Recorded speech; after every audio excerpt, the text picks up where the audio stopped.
Team 3 meteorologist Sarah Knoxon. Sarah, you're tracking some fog in parts of our viewing area. Yes, absolutely. And a lot of that happens to be south of I-90, Mason City, Charles City. You can see down to 1.5 miles of visibility. Things improving ever so slowly in Forest City, currently sitting at 5. But I've also seen Preston take a few hits, now at 7 miles, where the majority of southern Minnesota remains at the perfect 10. Now Mason City here in our live eye in the sky, although we can see the city this time, we can also see the fog kind of separating things. Different than yesterday morning, where the fog was a little bit thicker, but now we're seeing roadways and the rooftops because some rain is falling alongside the foggy skies. Meanwhile, in Albert Lea, fairly calm. We're not seeing any rain. In fact, we're even starting to see evidence of the sunshine on the horizon because drier air is moving in. It's just taking its time. Storm Tracker 3 Doppler radar does pick up on the difference we're seeing between the two states. We're going to zoom into North Iowa because that's where we're seeing a lot of the activity when it comes to the rain. Moderate rainfall, especially starting to make its way through Cerro Gordo County. It's going to continue heading towards Floyd, while some more moderate rainfall just to the south. But Sky Tracker 3 has a lot of this activity moving away, especially by the time we get to the lunch hour. The problem is some of us are still going to be dealing with the cloud cover as a front moves through. However, drier air behind is going to open up the sky a bit. Some of us seeing the sunshine during the lunch hour.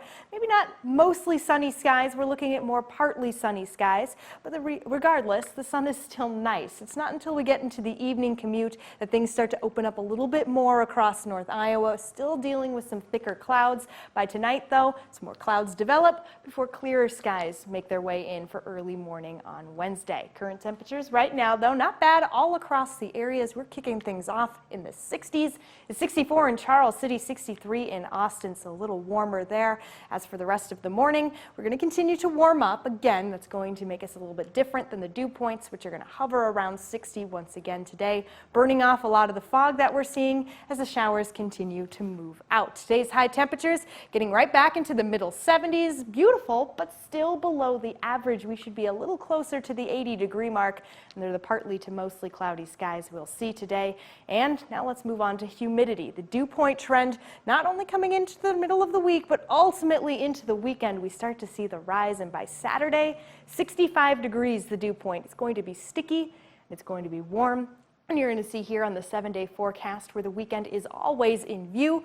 I'm also tracking some showers and storms redeveloping. Now the question is it going to be very similar to this last Saturday where we saw lots of flooding? We also saw some severe weather. That is the question, and that's something we're keeping a very close eye on, tracking actively as we get closer to the weekend. So we, of course, will let you all know as soon as we do. All right, stay on top of it. Thank you, Sarah.